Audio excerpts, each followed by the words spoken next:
রাত পোহালেই আরেকটা স্বাধীনতা দিবস, তাই ভাবলাম আমাদের জালিয়ানওয়ালাবাগের যে অভিজ্ঞতা সেটা একবার শেয়ার করি। প্রথমে কয়েকটা এক্সিবিশন হাউসে সেই রাতের বীভৎসতাকে রিক্রিয়েট করে দেখানো হয়েছে ফিল্মের মাধ্যমে। তারপর সেখান থেকে বেরিয়েই সামনে দেখলাম যেখানে গুলি চালানো হয়েছিল প্রত্যেকটা জায়গাকে মার্ক করে রাখা হয়েছে।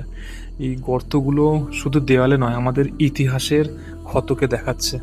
আর তার সামনেই দেখতে পেলাম সেই কুয়োটা যেখানে লাফ দিয়ে মানুষ বাঁচার চেষ্টা করেছিল। কতটা নিরুপায় আর অসহায় হলে মানুষ এই রকম পদক্ষেপ নিতে পারে।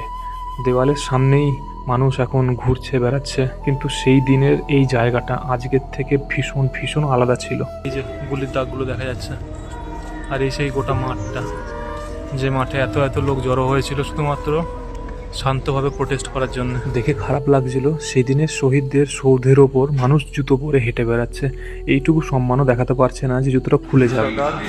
উধাম সিং, তার অ্যাশেস এখানে এনে রাখা হয়েছে।